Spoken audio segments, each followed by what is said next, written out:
Fala pessoal, estou mais aqui em um Tab Talks, o podcast que a gente fala sobre engenharia e tecnologia, e hoje eu trouxe um convidado especial, que é um engenheiro formado aqui no Brasil, só que ele está morando na Alemanha, e a gente vai falar sobre toda essa parte de indústria, de tecnologia, de engenharia, e quais são as diferenças que a gente tem entre o Brasil e a Alemanha.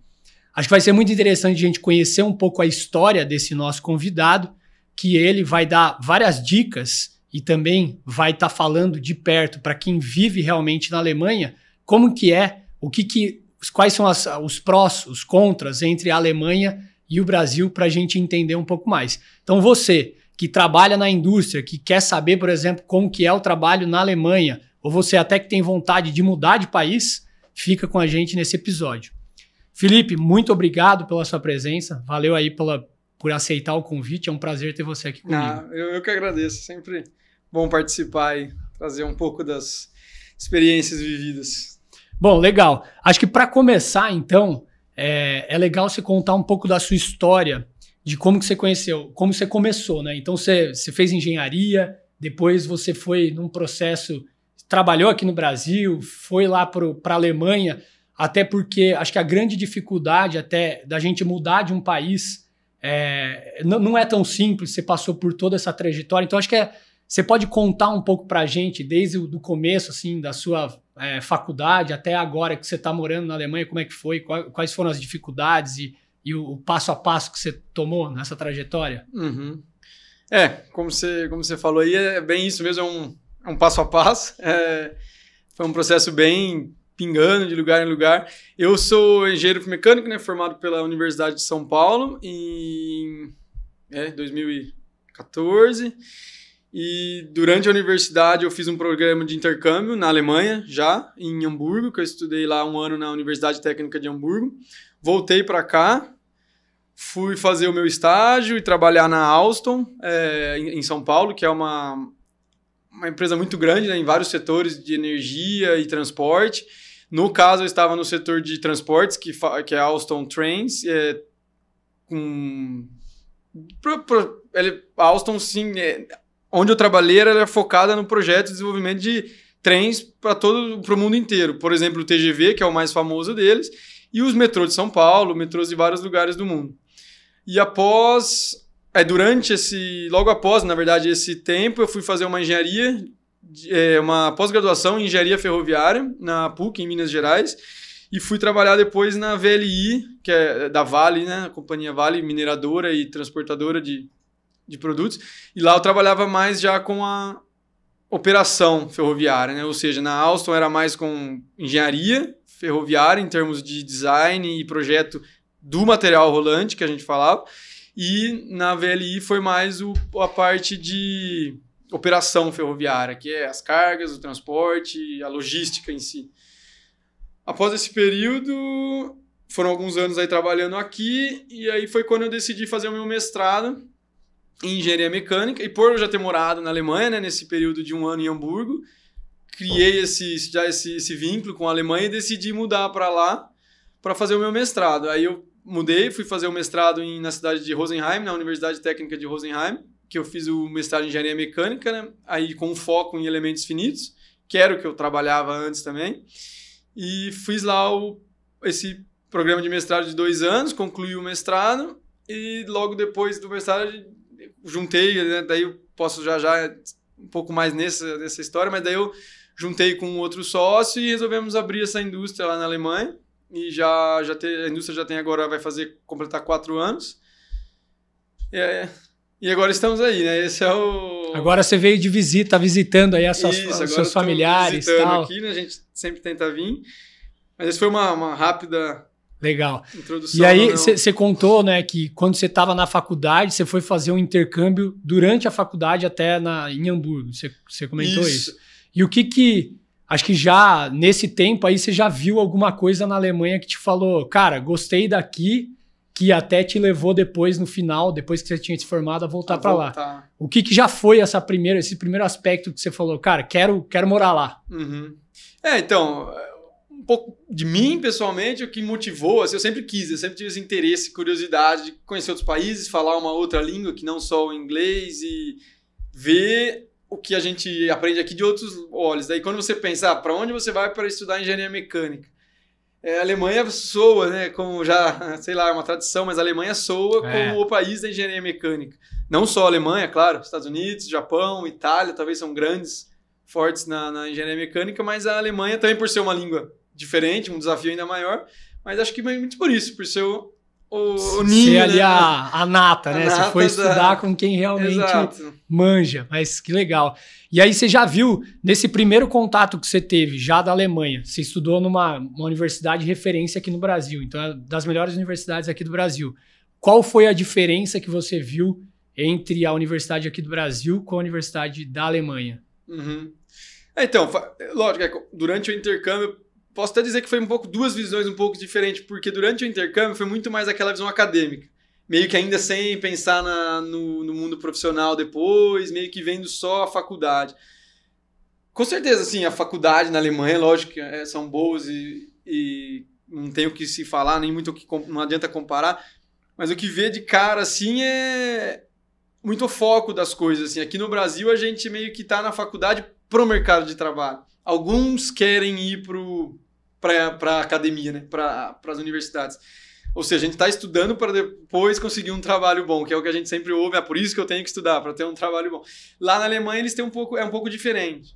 Até a gente pode falar um pouco mais tarde desse ponto, mas a Alemanha tem um sistema de formação profissional muito forte, muito diferente do nosso. Eles não se baseiam só na faculdade, eles têm a formação profissional deles, que é o Ausbildung, que chama, onde eles formam profissionais de todas as profissões. Então, nem todo mundo que quer trabalhar e subir, crescer, construir carreira na indústria, tem que ir para a faculdade. Entendi. Então, o que eu vi muito nesse primeiro ano em Hamburgo, assim, foi pessoas, ainda mais nas universidades técnicas, que são as universidades fortes na parte acadêmica, que são pessoas que estão lá para pesquisar, para ficar um pouco nessa área, assim, de virar doutor depois e escrever teses e artigos. Lógico, tudo com uma certa... Mas então, assim, fazendo até uma analogia com o Brasil, seria mais ou menos um técnico, assim, tipo, essa outra linha que você tem de estudo é na faculdade mesmo que você tem essa formação ou não? Não, esse seria um programa comparado com o nosso, um Senai, vamos dizer, um pouco diferente. Mas é muito forte, sim. Lá até é uma grande... Quantos anos, mais ou menos, você fica estudando? São 3 anos. Eu vou, por exemplo, rapidamente vou tentar explicar aqui. Na Alemanha, você não estuda todo mundo no mesmo caminho. Você pode ir ou para... Lá para os 13, 14 anos, é até uma crítica, que é um pouco cedo para você decidir. Você pode ir ou para esse caminho que você vai fazer essa formação profissional, técnica, né? Ou você tem que escolher já que você vai seguir um caminho que no futuro você vai fazer a faculdade, a universidade. Então é isso, com 14, 13 anos ali você divide, e se você for pro lado da faculdade, você vai fazer mais ou menos o nosso colegial, vai acabar e vai para a faculdade.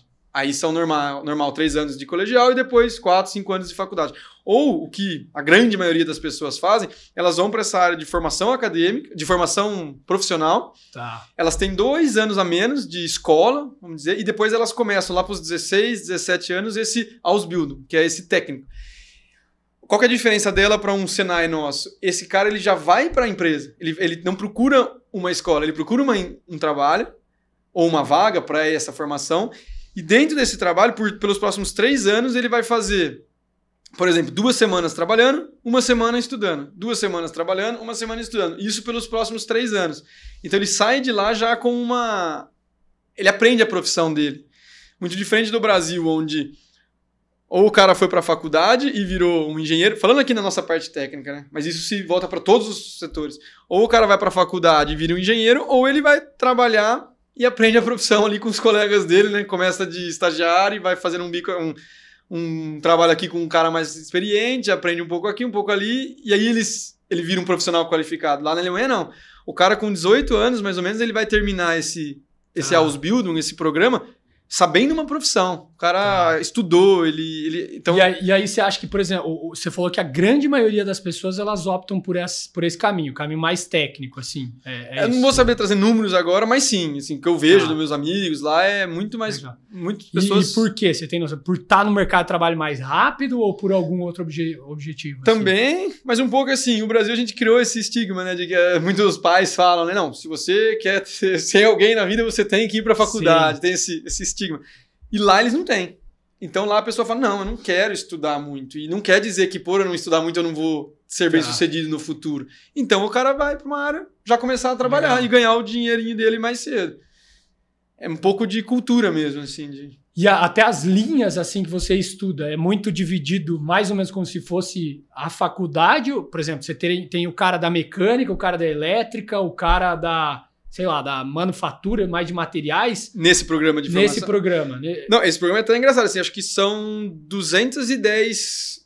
Formações, desde Caramba. Tem o pedreiro, o eletricista. Isso é muito engraçado assim na Alemanha. Você vai construir uma casa, por exemplo. Você não chama um cara e ele vai fazer tudo. Não, é um cara vem faz a estrutura, a base. O outro vem assenta o tijolo. O outro vem põe a parte elétrica. O outro vem faz as partes hidráulicas. Todos são uma profissão diferente, entendeu? E todos formados. Por isso, tem muito a se discutir, assim, mas isso que encarece um pouco o serviço na Alemanha. Legal. Porque você não vai achar um cara ali para fazer que nem aqui a gente tem muito isso. Nossa, precisava uma solda aqui, fazer um servicinho rápido. Acha um cara ali e faz quebra um galho. Não, vai vir um soldador formado, bom, especializado, então o serviço vai ser caro, né? Legal.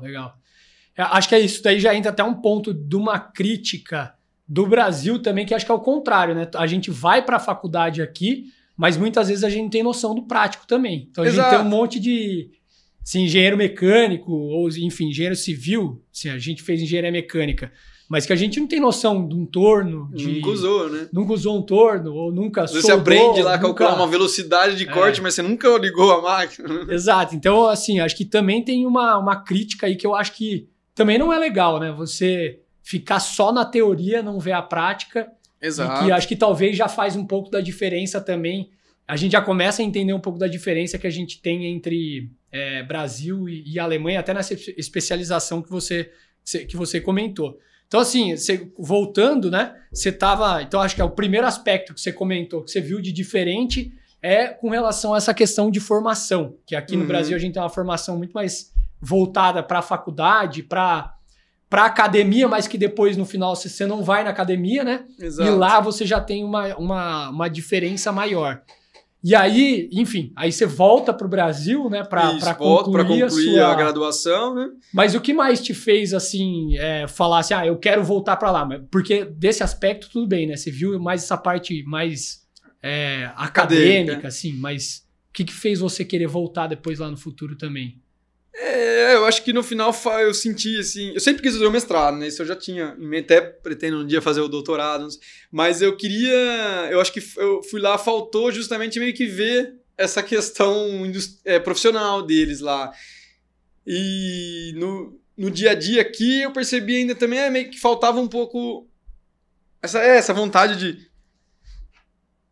de globalizar, de misturar um pouco de setores, sabe? Porque aqui no dia a dia eu percebi que era muito cravado nas mesmas coisas. Eu pensei, eu indo para fora, eu não vou ficar nisso. Eu vou ver coisas diferentes e ter oportunidades diferentes, porque estando lá você consegue voltar muito mais qualificado e também com uma experiência que pouca gente teria, né? Isso foi o que me levou para lá. Mas também, assim, muito por causa da indústria daqui, talvez não atender muito o que eu esperava como um dia a dia do trabalho. E até voltando nesse ponto, é um pouco dessa... Um pequeno defeito do Brasil, porque se a gente vai na faculdade, a gente pode até falar um pouco, sei lá, das diferenças entre a faculdade aqui e lá. A faculdade no Brasil são muito, muito boas. Não pode se... Lógico, há exceções em ambos os lados, mas o que eu vi na faculdade aqui foi muito técnico, muito aprofundado. Coisas que eu não vi no meu programa de mestrado lá. Tá. Eu posso até falar que, assim, foi até relativamente fácil eu concluir o meu mestrado lá, porque muitas das coisas que eu aprendi no mestrado lá, que eram vistas pelos meus colegas alemães, até de outras nacionalidades, como, nossa, muito difícil, muito complexo, era matéria nossa na faculdade. Legal. Básica, assim. Não básicas, mas assim, sei lá, equação Navier-Stokes em mecânica de fluidos, essas coisas. Eles, nossa, era um pesadelo, onde já se viu aquilo lá. A gente vê na faculdade aqui no Brasil. Tá. O alemão, ele meio que pensa, por que eu vou ensinar isso pro cara que vai trabalhar na indústria? Uma equação dessa, se ele não vai usar. Entendeu? Então, isso que faltava. E eu queria meio que ver se era assim mesmo ou não. Por isso que eu decidi fazer o mestrado fora e não no Brasil, né? Legal. Aí, bom, você foi para lá, foi fazer um mestrado. Quais foram essas diferenças culturais entre Brasil e Alemanha que você já entendeu ali que tinha muita diferença? Então, quando a gente pensa até o que a gente vê do Brasil, estando no Brasil e olhando para fora, né? Quando a gente pensa na Alemanha, principalmente, a gente vai pensar em precisão, qualidade, pontualidade. Isso tudo é verdade? Como que é a vida lá? Como é que é essa cultura dos alemães com relação a esses aspectos? É verdade, se tem. Os alemães são um pouco assim mesmo. É que assim, até antes da gente começar a discussão assim, nesse termo de comparação, tudo que a gente vai comparar tem que tomar cuidado, né? Nem tudo é um absoluto, né? Não, existem exceções, existem... Então o que eu vi foi muito isso. Que se falava muito, o alemão é frio, o alemão você não vai fazer amigos, o alemão é difícil, a língua é difícil, ninguém vai te ajudar. Isso é uma mentira. Tá. Porque depende, isso... Lógico que você vai encontrar um alemão no mercado de trabalho, numa feira, o cara pode ser meio frio. Não é igual a gente, o brasileiro, que conversa, abraça, já chama no primeiro, né? Já vamos tomar uma cervejinha. Não, o alemão, ele precisa do seu tempo. Precisa do ritual dele. Ele tem o ritual dele. Mas eles muito igual a gente em muita coisa, assim, né? Então isso foi uma coisa que quebrou um pouco esse medo. Mas até por isso que foi fácil pra mim voltar, eu acho, pra Alemanha, por ter quebrado esse mito na primeira. Na primeira ida pra lá, você já viu isso daí. Muita gente fala, eu vou mudar toda a minha vida pra um país como esse. Agora, quando você vai no intercâmbio, você sabe que você vai voltar. Sim. Você sabe que você tem uma bolsa de estudo, você sabe que você tem o cara do centro acadêmico lá pra ligar, preciso de ajuda aqui. Então você vai meio com esse primeiro você respaldo. Já experimentou pra depois isso realmente facilitou ter essa a volta. Vontade. Mas assim... Mas com certeza tem muita diferença em termos de pontualidade, de como eles levam as relações, eles são muito mais efetivos, assim. Eles veem a assertividade em tudo que eles vão fazer um pouco. Diferente da gente que tem não se marca, por exemplo, lá não se marca um encontro sem hora para chegar, não se marca alguma coisa sem uma reserva, sem pôr, né, um calendário. Por exemplo, você jamais vai atrasar para um negócio que foi combinado o horário, porque eles veem isso como muito... É inaceitável. Você fala, vamos começar às 10, você chega às 10h10. Uhum. Mas como assim? Então isso é uma coisa que não é mentira. Eles ficam bravos, fazem cara feia e aquela história. Mas lógico, não é em tudo. Sim. Mas no mundo profissional, sim. Isso que é uma grande diferença que eu senti quando comecei até na faculdade, por exemplo. Eu lembro muito assim, eu ia no meu professor na USP para conversar, uma dúvida que eu tinha ou sobre uma prova. Você chegava lá, o cara tava na sala dele, informal, trabalhando assim, nas necessidades dele, com camiseta, um monte de papel espalhado. E o cara que precisa trabalhar, ele precisava correr atrás das pesquisas dele. Lá na Alemanha, eu lembro que eu fui tentar a primeira vez falar com o professor, você precisa falar com a secretária para ela marcar um horário com o cara. E você chega na sala do cara, ele parece um advogado te esperando, assim, o cara de terno, terno não, né, de camisa com paletó, a mesa do cara preparada para essa reunião, e eu era um mero aluno do mestrado, sabe? E o cara conversa super formal, controlando o horário para acabar, acabou, obrigado, tchau. Respondi suas perguntas, sabe, bem... Então eles são assim. Bem objetivos. Assim. Muito, porque que acho que na cabeça deles, eu não vou esperar o cara marcar um tempo para não concluir. Depois o cara vai voltar de novo, ou ele vai sair aqui com dúvida. Então eles fazem de maneira certa, assim, né? E isso depois é pro profissional também, a gente depois toca nesse ponto. Acho que isso daí é até um ponto que no Brasil eu vejo que até tem mudado um pouco isso daí, que faz bastante sentido, né? Porque você pega, por exemplo, na época dos nossos pais, era uma coisa que você ia fazer, sei lá, uma visita numa indústria, você falava, cara, eu vou passar aí. Exato. Aí você não sabia se era de manhã, se era à tarde, que horas que ia ser essa visita, se ia ficar 1 hora, 2 horas. Hoje em dia já tem alguma mudança, até principalmente depois da pandemia, né? Com agenda. Uhum. Que a gente tem, cara, vou chegar às 10 horas, até às 11 horas, mas faz muito sentido, porque a gente querendo otimiza. Otimiza muito, porque todo mundo tem atividade, todo mundo tem um monte de tarefa para fazer, e a gente, querendo ou não, muitas vezes a gente esquece de respeitar até o tempo da outra pessoa. Acho que isso é um ponto que a gente realmente tem que aprender muito com os alemães para otimizar o nosso tempo e ganhar, enfim, efetividade na produção das coisas. Agora, um assunto, Fih, falando da sua empresa, né? Então, assim, a gente falou até a parte que você virou ali empreendedor, fez o mestrado, né? Mas você é empreendedor agora, né? Uhum. Então, como é que é? O que você faz agora? Como é que foi essa trajetória? Você pode contar pra gente um pouco? Então, aí, como eu contei até aqui, né? Aí mudei pra lá, eu com a minha esposa já, né?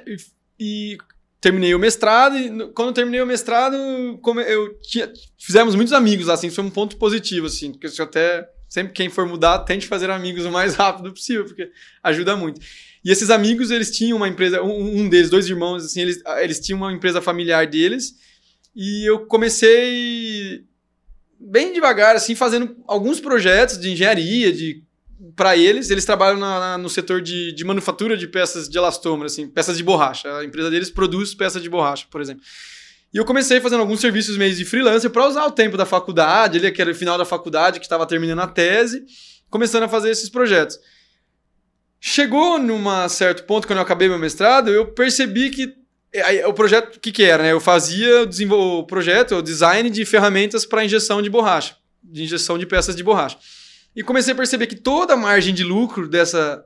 Por exemplo, como ele era meu amigo, né, ele me mostrava o quanto custava essa ferramenta, e eu percebia que toda a margem de lucro, todo o custo dessa ferramenta estava muito envolvido com a produção. Ou seja, o projeto, num primeiro momento, era uma coisa barata. Entendi. Daí o que eu pensei? Você ganhava pouco e ele ficava com lucro.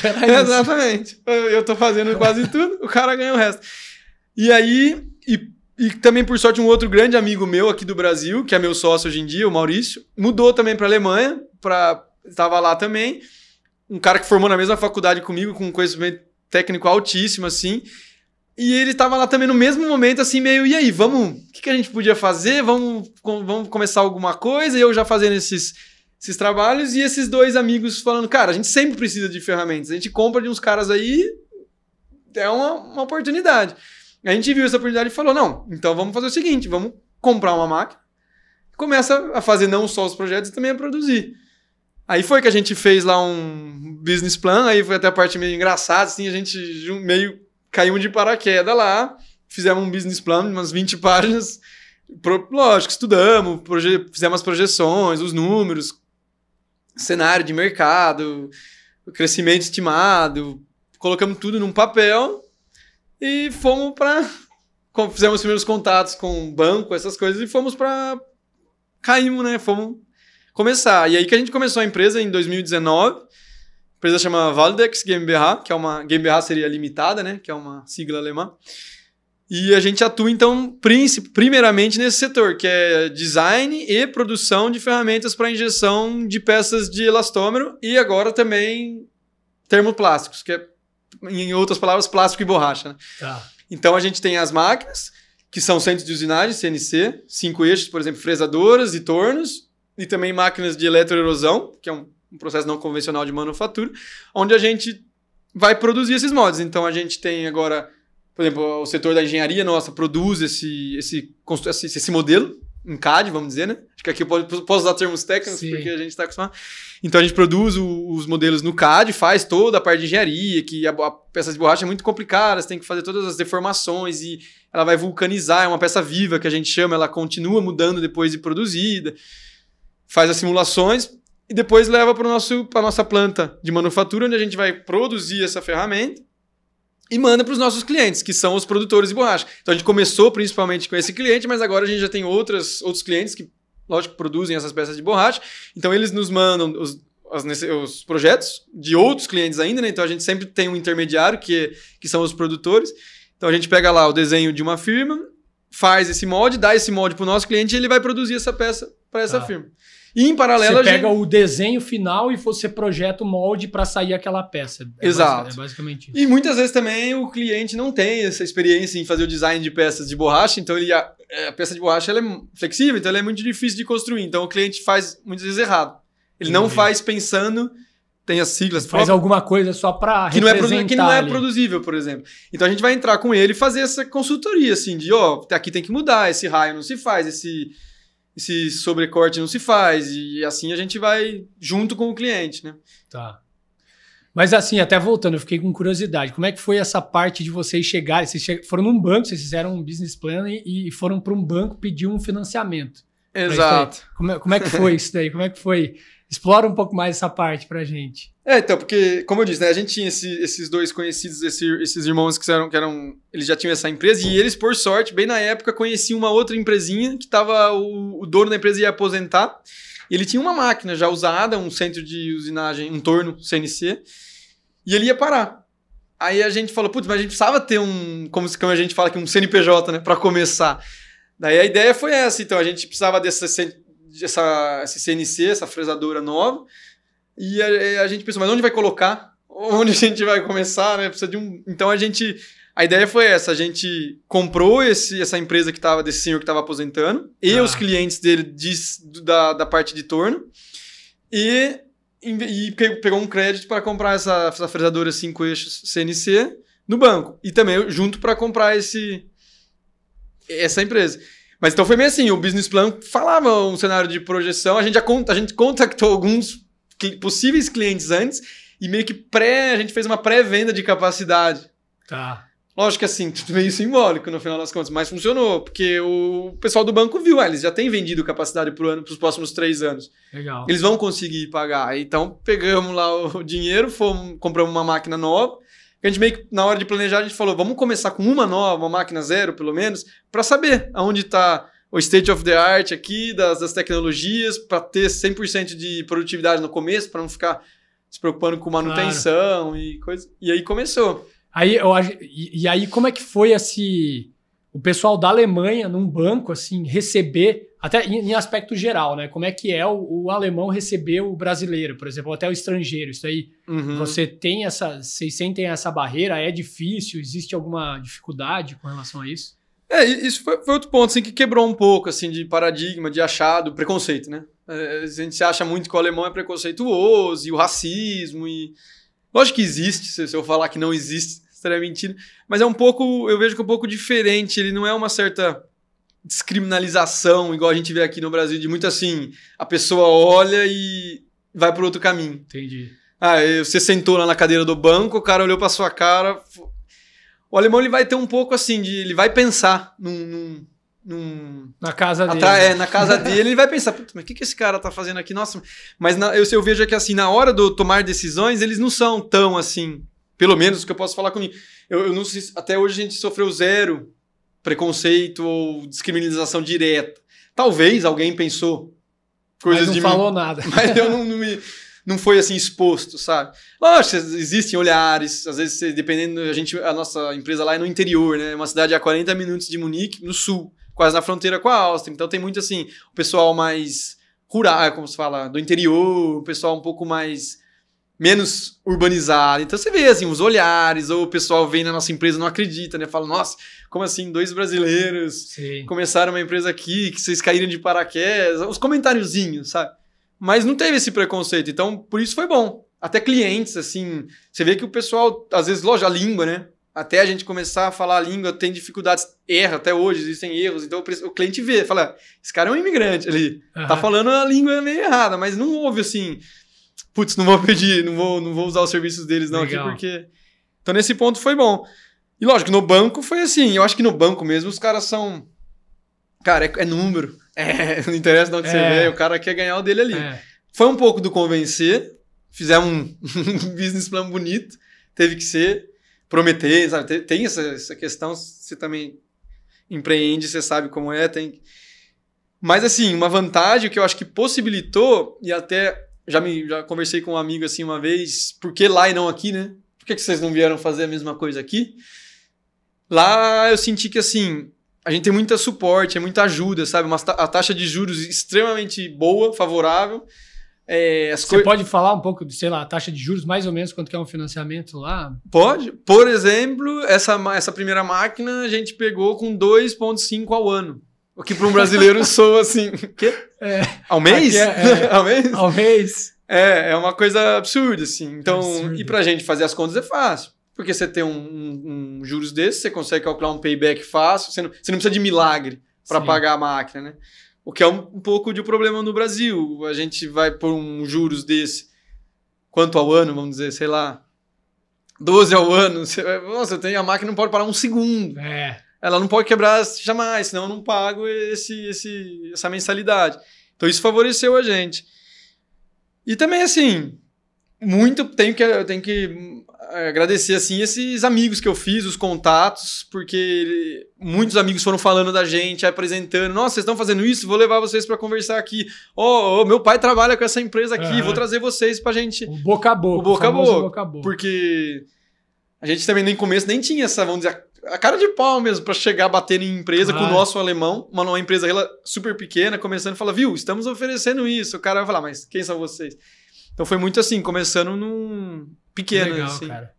Bom, acho que já é uma história de sucesso, né? Porque sair tipo do Brasil com a cara e coragem, ir para lá, conseguir montar tipo uma empresa, ir num banco, pedir um financiamento e tá fazendo hoje, tipo, tendo uma empresa com vários, enfim, com máquina já, você estava comentando comigo que vocês atendem a maioria também automobilística, enfim, Sim. Grandes companhias da Alemanha também. Cara, que orgulho de vocês, brasileiros, estando lá e mostrando, tipo, que conseguindo atingir isso. Acho que é um orgulho.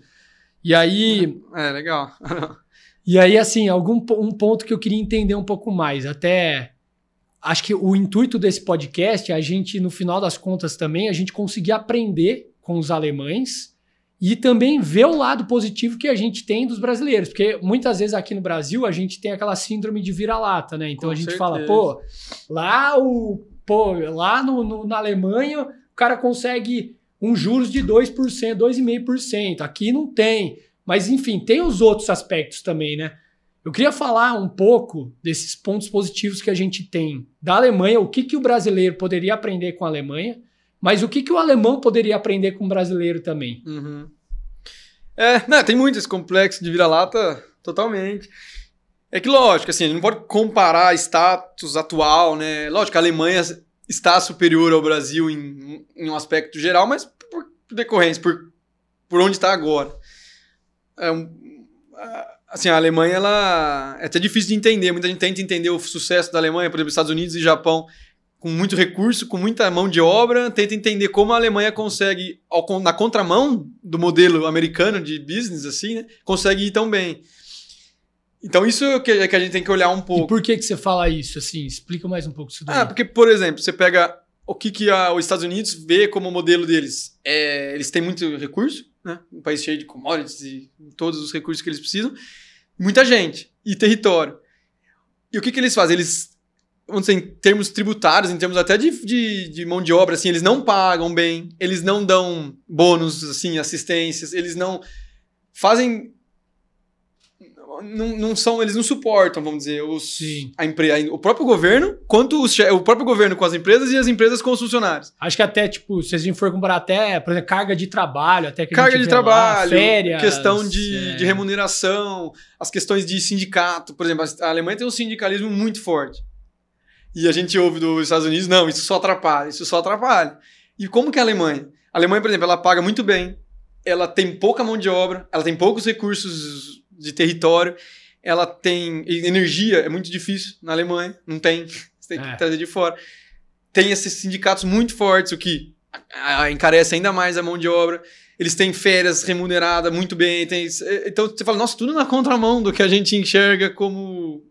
É um assistencialismo grande, assim, até por parte do governo. O governo, assim, com muitos subsídios e ajudando. Como que eles conseguem fazer isso rodar? Então, mas eu acho que é uma série de pontos que a gente tem que ver como a Alemanha conseguiu linkar eles para fazer funcionar. Tem tudo a ver com isso, com o que a gente falou no começo, sistema de formação.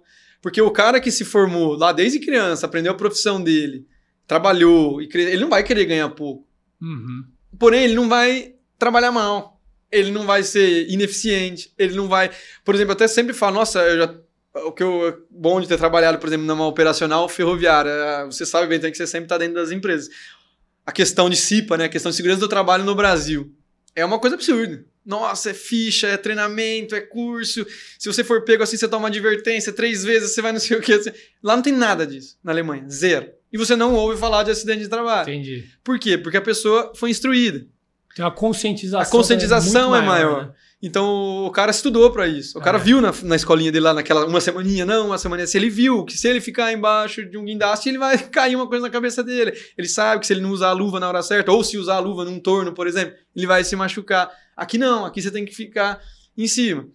Então, isso, por exemplo, é só um exemplo de como linka uma coisa na outra. Não só isso, né? A Alemanha tem toda a questão do pós-guerra, de investimento massivo na Alemanha para tecnologia.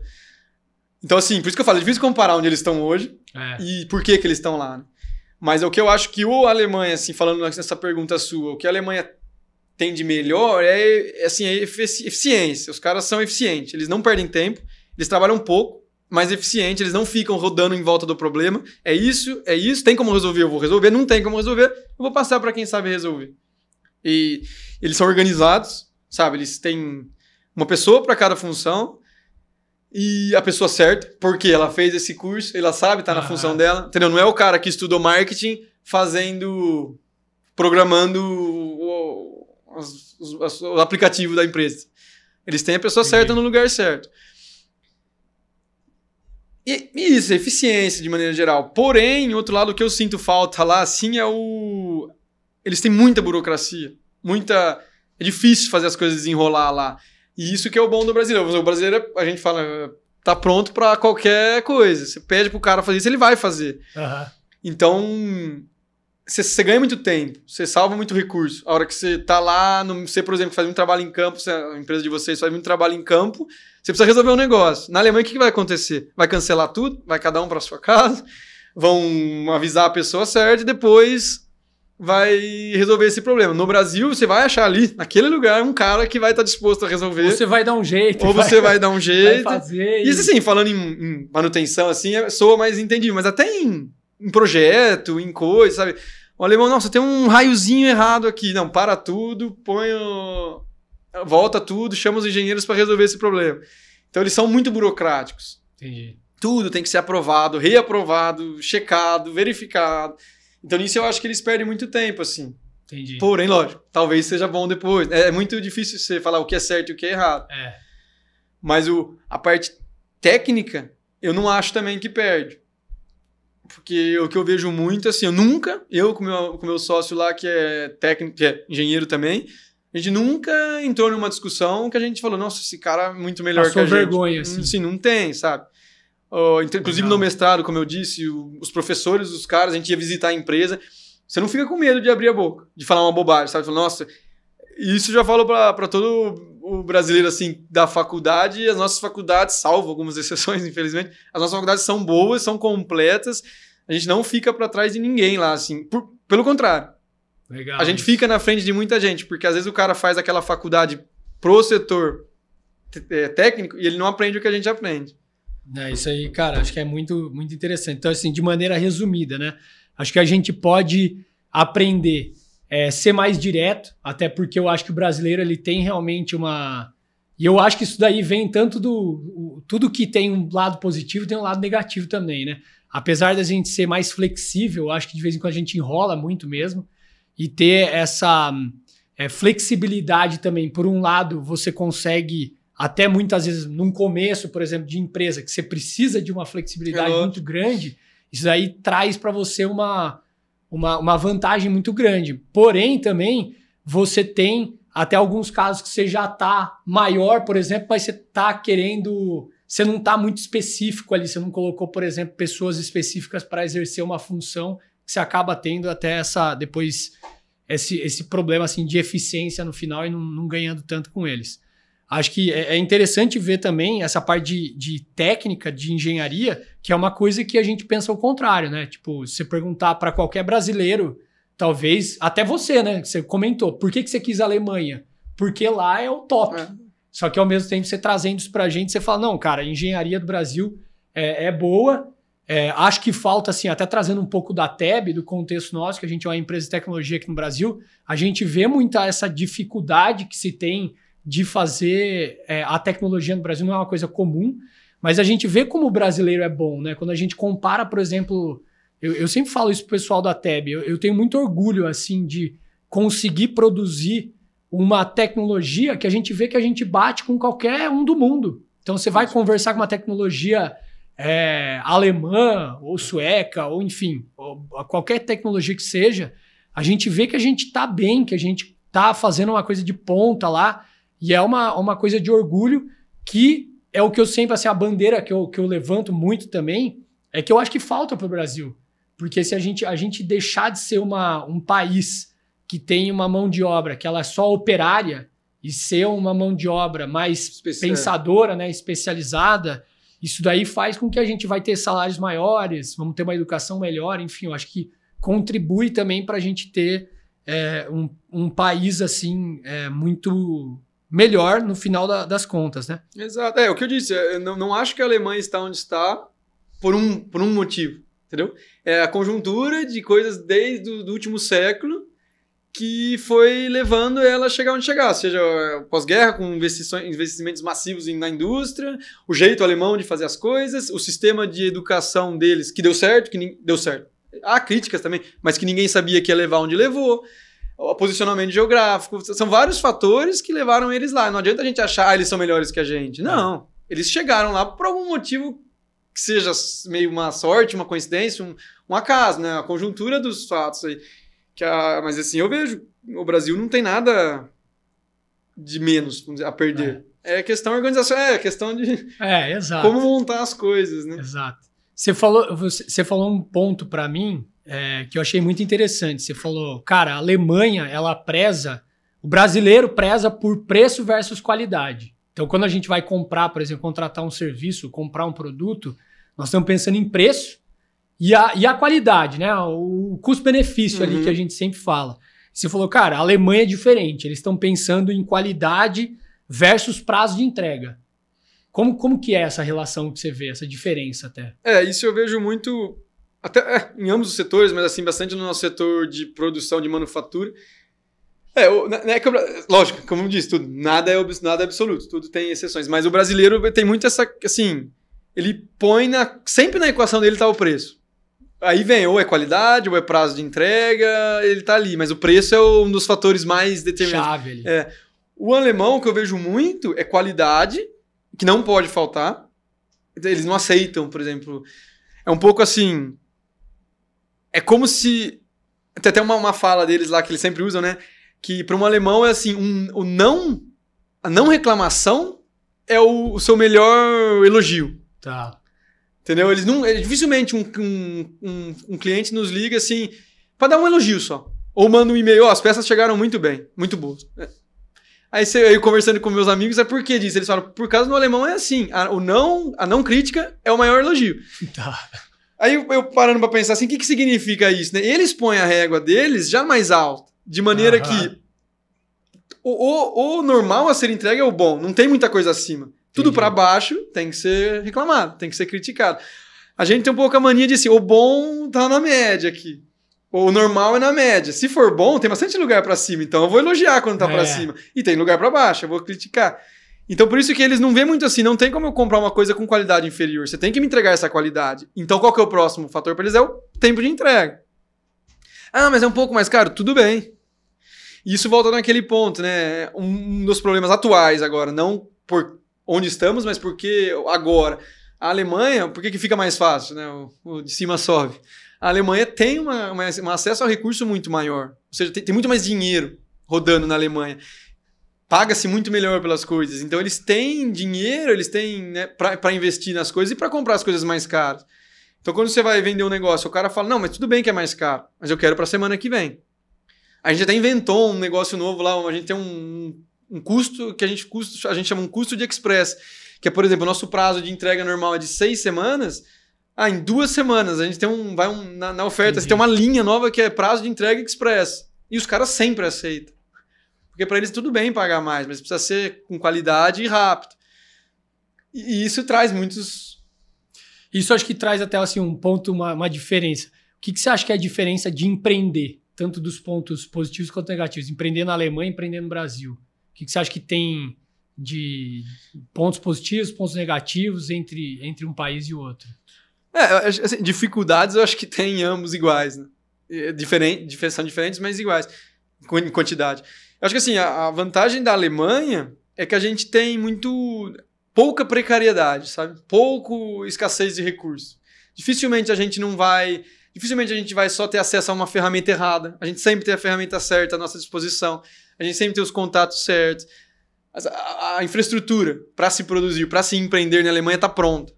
Tá. Eu tenho meu banco funcionando do jeito que eu quero, os meus fornecedores funcionam do jeito que eu quero, a minha internet funciona do jeito que eu quero. Então isso ajuda muito.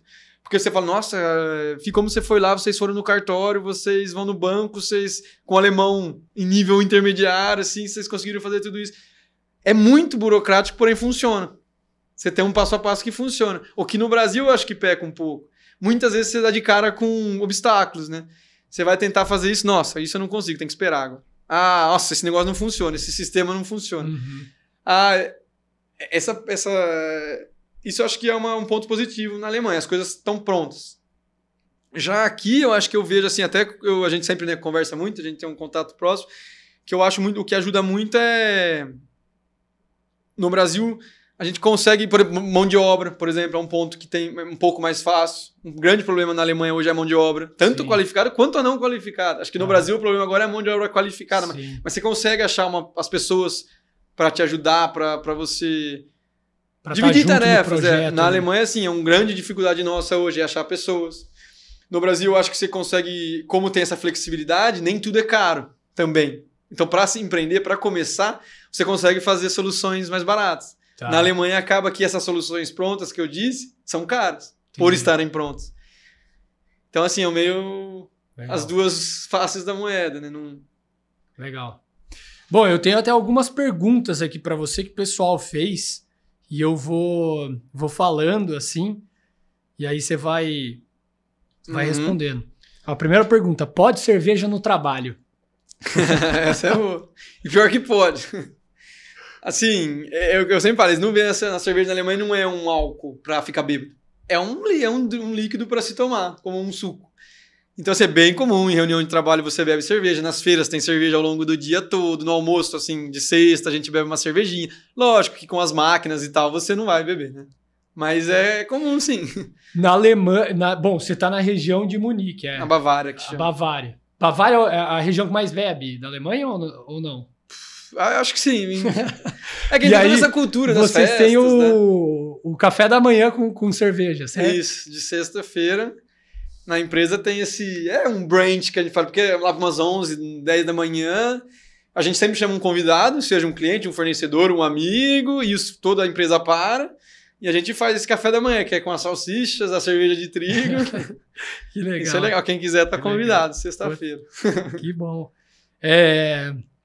Aí outra pergunta, né? A gente falou, como os brasileiros são recebidos na Alemanha, principalmente pensando numa relação de trabalho, como é a recepção de estrangeiros, você já comentou isso daí também, né? Acho que Cara, é o que eu falo, pode ir que sempre tem muito trabalho na Alemanha, isso não vai faltar. O problema é o visto, lógico.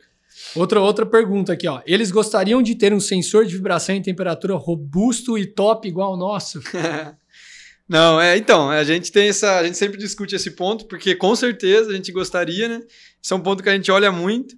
Aí a gente tá agora começando, né? A gente já até trocou várias ideias aí, Gui, porque as nossas máquinas são, até você pode depois falar melhor, nossas máquinas são de produções pausadas, né? Elas não rodam em tempo contínuo e apesar de ter máquinas em série, elas são muito operação por operação, vamos dizer. Então nada roda em tempo longo. Então o sensor ainda está sendo estudado. Exatamente. É como a gente fez vários testes até com já testamos, CNC, né? Mas é um ponto interessante também para analisar. E até entrando um pouco nessa parte, a gente estava comentando, né, da manutenção, e aí você estava... Acho que até entrando um pouco no tema de indústria 4.0, você comentou um pouco dessa assistência que você já tem online das próprias máquinas. Como é que é isso? Você pode contar também um pouco disso aí? As máquinas hoje em dia, elas já estão... Essas máquinas, eu não posso falar de todas, mas elas vêm já muito com esse IoT que eles falam, o IoT embutido. Você compra, a hora que você vai comprar ela, você quer pagar o pacote IoT, que é o pacote disso, de indústria, o monitoramento da máquina em tempo real. Então as máquinas lá já são, elas por internet, você escolhe, tudo isso você escolhe. Em tempo real, o fabricante da máquina ele consegue ver a telemetria da sua máquina. Então ele sabe até se você deu um crash. Até assim, acontece às vezes, o cara chama, não fiz nada na máquina. Uhum. Aí ele vem, não, você não fez nada? Ou esse dia, esse horário aqui, ó a carga do motor para onde foi. Só que eles também já estão prontos, 24 horas, o hotline lá, você liga, tá dando um erro aqui.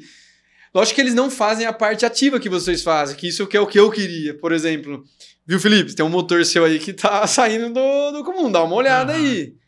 Porque ainda a gente tá começando, a gente tá com 3 centros de ginásio, 4, né, com o torno. Então, assim, eu não tenho uma necessidade que eu vou ficar dias sem ouvir as máquinas. Mas você começa a crescer, você pega lá um operador com pouca experiência, a máquina tá fazendo um barulho lá que ele não percebeu. Ele tá rodando lá. e a máquina... Aí você pode causar uma falha, um dano muito maior, né? Vocês estão, querendo ou não, vocês estão ali com os sensores do próprio fabricante, e aí você consegue até ter alguma coisa, não sei quanto que eles estão agindo preditivamente. Ele vai avisar Mas... sobre uma temperatura. Assim. Exato. Mas interessante, isso daí, mas acho que já é um modelo, eu não sei se esse tipo de máquina existe esse modelo aqui, eu realmente não tenho essa informação, mas é um pouco diferente assim até dessa parte, né? Aí uma outra pergunta é até essa parte de se adaptar com a cultura, estilo de vida, comida e costumes diferentes. E quando ele foi para lá, teve alguma dificuldade com o idioma, entender dialetos. Como que foi isso aí? Você pode falar um pouco pra gente? Isso não só foi como é até hoje.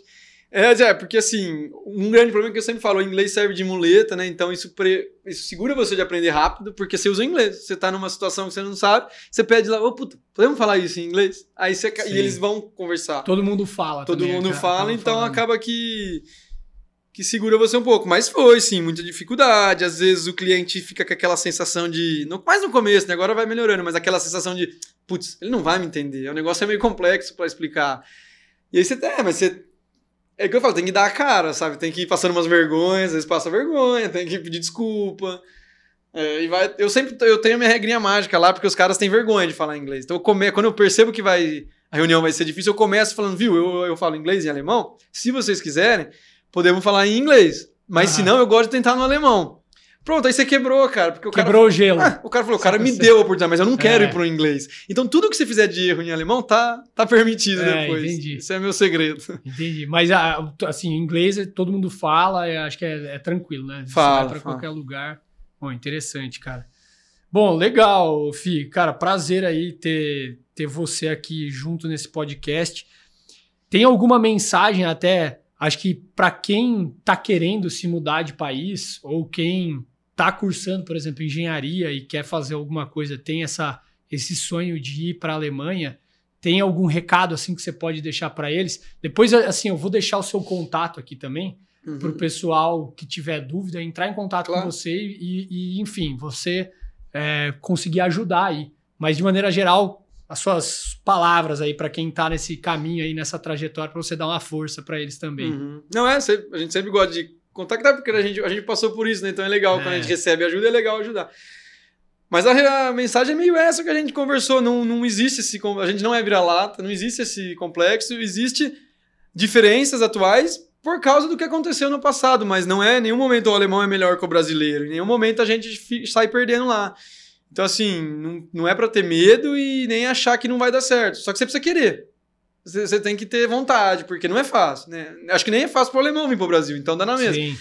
Então, assim, tem que dar a cara mesmo, vai passar lá uns perrengues, vai passar umas vergonhas, vai ter que se esforçar, não é fácil.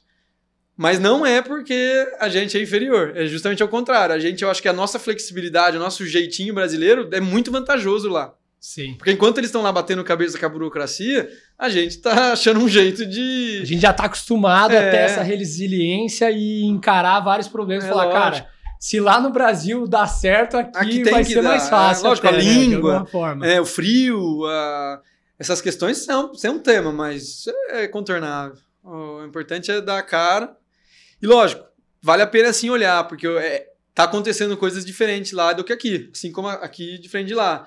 Então é sempre legal, assim, para quem tá na faculdade, para quem tá começando um negócio ou tá numa tecnologia nova, dá uma olhada lá, porque a gente vê as feiras, a gente vê sempre nas feiras lá, né? Tem muita coisa moderna, Os caras também não param, né? Muito bom. São rápidos. Cara, fechado, Fih. Foi um prazer receber você aqui. Acho que foi muito rico aí as informações que você trouxe, ver uma prova real de como que vocês fizeram essa transição, de onde vocês saíram, para onde vocês estão. É um exemplo, assim, pro nosso... É um orgulho para o nosso país, para os brasileiros, assim, no final. E sucesso para vocês. E a gente se vê na Alemanha, se vê no Brasil também. Com certeza. Não, eu que agradeço a oportunidade. É sempre legal, né? Bater papo, trazer... Porque, no final das contas, são experiências vividas que a gente gosta de contar, né? Eu agradeço aí. Foi muito bacana. E a gente vai trocando sempre mais ideias. Obrigado. Bom, para quem quiser falar, então, com o Felipe... É Felipe Colombini, o nome completo do Felipe. Acho que vocês podem procurar ele no LinkedIn, tá? A gente vai deixar aqui o link também aqui embaixo. O e-mail, se possível, também depois a gente deixa aqui na descrição, até para ficar mais fácil do pessoal fazer contato com vocês. Acho que vai ser bem interessante se alguém tiver alguma dúvida, mandar para a gente também, enfim, a gente faz essa ponte. E espero que vocês tenham gostado desse episódio. Para quem tem interesse de conhecer um pouco mais e da gente até se encorajar mais por saber da história de pessoas que estão vivendo lá fora, num país de primeiro mundo, e saber que aqui também a gente está fazendo tecnologia e tem uma engenharia forte, eu fico muito orgulhoso de ver o FIO, pessoas como o Felipe, saindo da engenharia do Brasil, indo para fora e falando isso, porque a gente encoraja a gente bastante, e aí eu encorajo vocês também para empreender tanto no Brasil ou seguirem o sonho de vocês também para ir para fora. Valeu, pessoal!